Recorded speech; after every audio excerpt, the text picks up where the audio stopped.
Okay, so vertical plane, that is sigma v. Little bit we have discussed in our last lecture. So in this lecture we will discuss further about vertical plane. So just see this BF3 and NH3 that I have explained you in last lecture, that in BF3 there are three vertical planes, and vertical planes are passed through principal axis, and it is parallel to principal axis. So in case of BF3 there is C3 axis, and there are three plane of symmetry. Those are passed through 1b and 1f atom individually. So there are three vertical planes. Similarly, in case of ammonia, ammonia is pyramidal shape. So vertical planes are passed through nitrogen and 1H atom and C3 axis.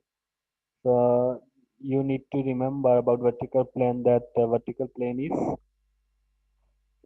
parallel to principal axis and it is passed through principal axis.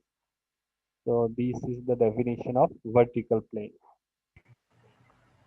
Okay, so in BF3 and NH3 there are three vertical planes present.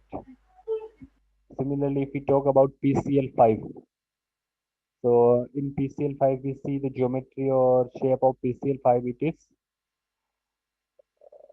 trigonal bipyramid. Okay, so there are five bonds. Three bonds are equatorial bonds and two bonds are axial bond. ये जो आपको दिख रहा है Cl, Cl and Cl, these are equatorial bond. Equatorial bond means bonds present on the plane. Plane के ऊपर present होते हैं, plane में present होता है in the plane. Those are equatorial bonds and these are axial, यानी कि ये up and down side होते हैं. These are axial bonds. So the C3 axis can be passed through two axial bonds, and yes, two axial bonds through Cl, Cl and phosphorus. So the vertical planes may be through principal axis C3 and one Cl atom of equatorial position. So there are also three vertical planes present in PCl5 molecule.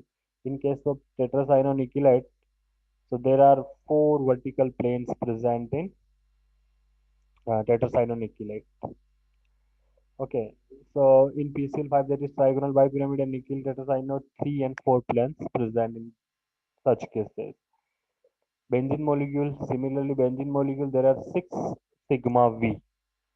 Now how can we find out like that how many sigma V are present in the molecule?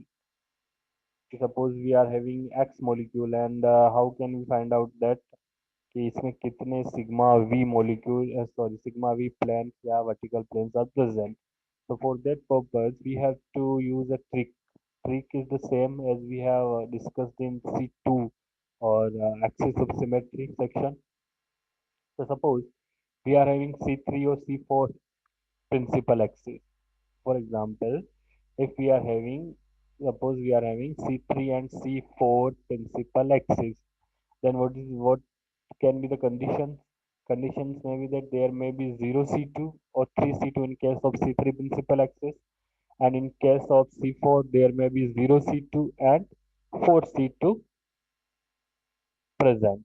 Okay, so in extended form there may be 0 sigma V in case of C3 and 3 sigma V may be present. Similarly in C4 there may be 0 sigma V and 4 sigma V is present. तो जैसा अपन ने axis of symmetry case में discuss किया था कि अगर अपने पास कोई एक सिमेट्रिक एक्सिस प्रेजेंट है, principal we are talking about principal axis, अगर प्रिंसिपल एक्सिस प्रेजेंट है तो सब्सिडियरी एक्सिस या C2 कितनी प्रेजेंट हो सकती है? Either it may be zero और either it is equal to an value of principal axis. So principal axis की एन वैल्यू के इक्वल हो सकती है और जीरो हो सकती है. If we are able to see one C2 in a molecule, then directly we can say that the C2 number of C2 will be equal to the number of N in principal axis. तो वैसे ही the same thing कि sigma v के case में भी अपन क्या देख सकते हैं, अगर C3 प्रेजेंट है तो उसमें क्या 0 सिग्मा वी प्रेजेंट हो सकता है या फिर 3 सिग्मा वी प्रेजेंट हो सकता है। 3 सिग्मा वी किस केस में प्रेजेंट होगा, अगर आपको एक भी सिग्मा वी आपको पता चल जाता है कि यस इसमें सिग्मा वी प्रेजेंट है, तो don't go for counting, just use this trick कि अगर C3 प्रेजेंट है तो 3 सिग्मा भी हो सकते हैं, अगर C4 है तो 4 सिग्मा भी हो सकते हैं या 0 हो सकते हैं, अगर नहीं है तो 0, अगर है तो 4 होंगे। 1 2 3 ऐसा नहीं होगा, अगर है तो 4, नहीं है तो 0। This is the simple trick. जैसे फॉर एग्जांपल BF3 अभी अपन ने डिस्कस किया है, BF3 में क्या होता है, C3 एक्सिस होती है सिमेट्री एक्सिस, और एक भी वर्टिकल प्लेन प्रेजेंट है इसमें, इसमें कितने वर्टिकल प्लेन प्रेजेंट हो गए, 3 सिग्मा भी। सिमिलरली टेट्राक्लोरोप्लेटिनेट है, तो टेट्राक्लोरोप्लेटिनेट के इसमें C4 सिमेट्रिक एक्सिस होती है, तो कितने सिग्मा भी प्रेजेंट होंगे इसमें, 4 सिग्मा भी। This is the simple trick. If vertical plane present total number of sigma v is equal to 0 और इक्वल टू प्रिंसिपल एक्सिस, तो ये अपन ने discuss, we have discussed here. Okay, so now we are going to discuss about horizontal plane. So एक तो हो गया sigma v vertical plane, now we are discussing horizontal plane, that is denoted or represented by sigma h. H means horizontal, sigma means plane of symmetry, so horizontal plane. Horizontal plane क्या हो सकता है, an imaginary plane perpendicular to principal axis through which reflection gives equivalent orientation of the molecule। यानी कि कोई भी एक imaginary plane है, इस कंडीशन क्या है, बट वो प्लेन क्या होना चाहिए, it must be perpendicular to principal axis. अगर परपेंडिकुलर नहीं है तो we will not set that it is horizontal plane. Okay, so this is the condition to be horizontal plane कि यह plane must be perpendicular to principal axis, principal axis के perpendicular होना चाहिए। And second condition, the same condition symmetry के लिए जो लगती है कि आफ्टर रिफ्लेक्शन अपने को इक्विवेलेंट ओरिएंटेशन या equivalent forms of the molecule मिलने चाहिए, अदरवाइज वी विल, अगर कोई प्लेन प्रेजेंट है और वो मोल परपेंडिकुलर भी है बट इक्विवेलेंट ओरिएंटेशन नहीं मिल रहा है, तो we will not set that it is horizontal plane. Condition वही है कि ये परपेंडिकुलर होना चाहिए, एंड सेकंड कंडीशन कि इक्विवेलेंट ओरिएंटेशन मिलने चाहिए अपने को, जो मॉलिक्यूल है उसके फॉर्म, इक्विवेलेंट फॉर्म मिलना चाहिए after reflection through this plane. So these, if any plane satisfies these two conditions, that is horizontal plane, sigma h. For example, this is BF3 molecule, and we have an imaginary axis through B atom only. ये जो है आपको green and this is black और grey colour का जो दिख रहा है, जो ये एक्सिस है, ये सिर्फ ग्रे कलर के एटम से ही पास हो रही है। It is not passing through this green because ये प्लेन में है। तो ये तीनों जो है ग्रीन एटम्स, ये तीनों एक प्लेन में है और सेंटर में है दिस ग्रे कलर की जो एटम दिख रहा है आपको, उसके through this axis is passing. Okay, तो इसको आप ऐसा मत समझ लेना कि ये इससे भी पास हो रहा है और इससे भी पास हो रहा है, it is just passing through the central atom only, and it is C3Z axis because ये Z डायरेक्शन में, so that's why we will say it is C3Z। अब ये कोई प्लेन है, जैसे देख लो, ये आप थोड़ा सा please pay good attention here. ये आपके पास कोई प्लेन है, ये प्लेन क्या कर रहा है, किस किस एटम को टच कर रहा है, it is touching all 4 atoms. Total atom कितने हैं यहाँ पर, 1 2 3 एंड 4। तो ये जो प्लेन है, ये प्लेन पूरे चारों एटम्स को टच कर रहा है, यानी कि ये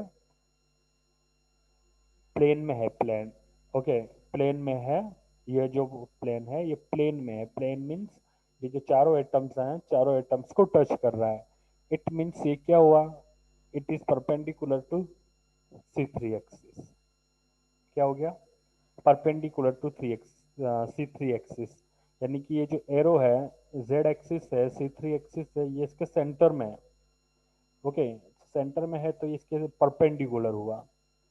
ओके, सो परपेंडिकुलर होने फर्स्ट कंडीशन क्या होगी, परपेंडिकुलर होना चाहिए, हो गया। अब इससे अगर थ्रू रिफ्लेक्शन करवाएंगे तो ये एटम यूं का यूं दिखेगा अपने को, मॉलिक्यूल जस्ट रिफ्लेक्शन हो जाएगा। क्यों? Because this plane is bisecting, और नॉट बाइसेक्टिंग, इट इज पूरे जो चारों एटम्स है उनको आधा आधा काट रहा है। ओके, सो अपने को क्या दिखेगा, ये सेम दिखेगा दूसरी साइड में, इसका जो रिफ्लेक्शन होगा वो सेम ही दिखेगा। जैसे अब मैंने लास्ट लेक्चर में डिस्कस किया था, if we are having a ball, कोई अपने पास बॉल है, अगर उसको अपन कट कर देते हैं आधे सेंटर से, तो क्या दो पार्ट दिखते हैं, दोनों पार्ट एक जैसे ही दिखते हैं, मिरर इमेज होती है दोनों आपस में। ओके, सो सिमिलरली यहाँ पे हो रहा है 1 2 3 and 4, देर आर 4 एटम्स, और चारों एटम्स को ये बराबर बाइसेक्ट कर रहा है this plane, and it is perpendicular to C3 axis. तो अगर बाइसेक्ट कर रहा है तो मिरर इमेज दिखेगी, यानी कि ये molecule will look like the same. Okay, so that's why we can consider it is horizontal plane. Similarly, अगर अपने पास H2O2 है, okay, H2O2 principal axis क्या होती है? We have discussed that C2Y is the principal axis in case of H2O2. So ये जो आपको दिख रहा है net like this the plane, और ये जो C2 एक्सिस है C2Y, ये आपकी just in front of view है। ये ऐसे नहीं दिख रहा है क्योंकि we can't draw in 2D और पेपर पे या ऐसे बोर्ड पे अपन ड्रॉ नहीं कर सकते हैं। ये लाइन आपकी तरफ है, एरो जो है। तो अगर ये आपकी तरफ है तो ये प्लेन क्या हो गया, परपेंडिकुलर हो गया इसके। और अगर परपेंडिकुलर हो गया तो इसने चारों एटम्स को बाइसेक्ट किया, and if it bisects all 4 atoms, तो इसका रिफ्लेक्शन भी सेम मिरर इमेज होगा, right.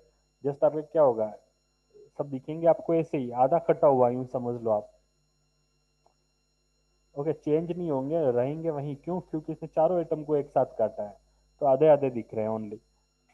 Okay, so this is horizontal plane. So plane perpendicular to principal axis, horizontal plane का कंडीशन क्या हुआ कि the plane must be perpendicular to principal axis. The more important thing is that sigma v may be more than one. Sigma v यानी कि ये this is vertical plane, sigma v may be more than 1। Okay, कि एक से ज्यादा भी हो सकता है sigma we, but sigma H क्या होगा, sigma H will always be 1 only. So this thing you have to keep in your mind that sigma v may be more than 1, but sigma h is always 1। किसी भी molecule में sigma H horizontal plane हमेशा एक ही होगा, but vertical plane में भी more than 1, एक से ज्यादा भी हो सकते हैं। तो ये बात you have to keep in your mind. Now we will discuss about dihedral plane, sigma d, that is denoted or represented by sigma d, dihedral plane। तो न ये होता क्या है, it is the plane which is pass through principal axis parallel and in between two subsidiary axis. यानी कि जैसे अभी तो आपके माइंड में कंफ्यूजन आएगा कि it is the plane which is pass through principal axis मतलब पैरेलल, पैरेलल प्लेन तो सिग्मा वी होता है। ओके, तो इसके साथ एक एडिशनल लाइन क्या है, इन बिटवीन टू सब्सिडरी एक्सिस, कि दो सब्सिडरी एक्सिस के बीच से भी गुजरना चाहिए फर्स्ट, यानी कि उनको बाइसेक्ट करना चाहिए, कंडीशन ये है। एंड पैरेलल होता है, यानी कि it is very similar to sigma v, ये सिग्मा वी के सिमिलर ही होता है। जस्ट इसको डिस्टिंग्विश कैसे करते हैं डिस्कस करते हैं अपन। So for example, in nickel tetracyanonickelate है, the plane passes through nickel atom and 2CN is dihedral। Vertical plane भी सेम ही है इस केस में। देखो, वर्टिकल प्लेन भी ऐसे ही होता है, राइट, और डाइहेड्रल प्लेन भी ऐसे ही होता है। Clear? But when we will say that plane is vertical or when we will say that the plane is dihedral, तो उसको उसके लिए there is a trick। just you have to remember कि if horizontal plane is present, if in a molecule if horizontal plane अगर present है तो sigma v will be sigma v। समझ लेना इस बात को कि अगर मॉलिक्यूल में हॉरिजॉन्टल प्लेन प्रेजेंट है तो सिग्मा वी क्या होगा, सिग्मा वी ही होगा। अगर हॉरिजॉन्टल प्लेन नहीं प्रेजेंट है, if horizontal plane is absent, then sigma v will be sigma t. if in a molecule sigma H is absent, then we can consider sigma V as sigma D. And if horizontal plane is present, then we will consider sigma V as sigma V only.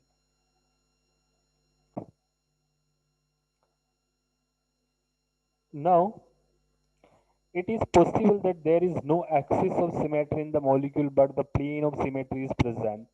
So ऐसा हो सकता है कि in a molecule there is absent of sigma, axis of symmetry, कि किसी molecule में axis of symmetry present नहीं भी हो सकती है, बट क्या हो सकता है कि सिग्मा जो है sigma plane plane of symmetry में भी प्रेजेंट, एक्सिस प्रेजेंट हो भी सकती है, नहीं भी हो सकती है, बट प्लेन प्रेजेंट हो सकता है।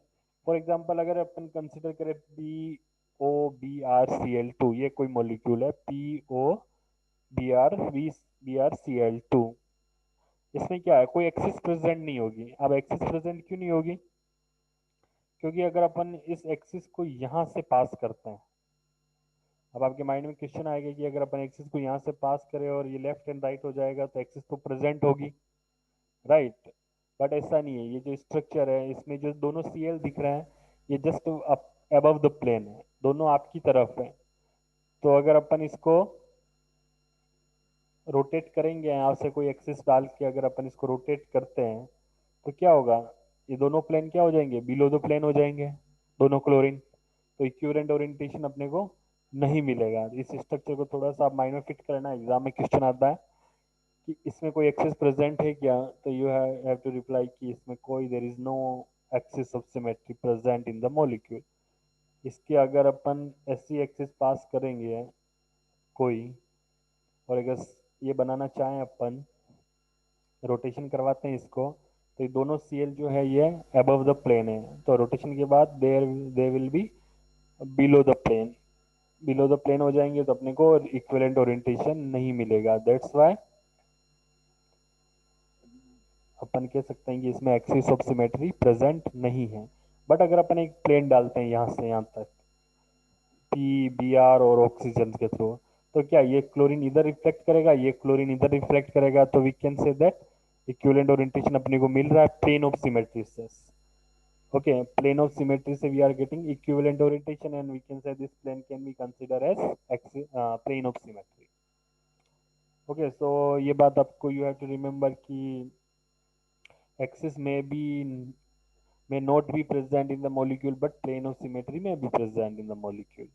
For example, POBrCl2, इसमें क्या होता है, एक्सिस प्रेजेंट नहीं होता बट एक प्लेन प्रेजेंट होता है।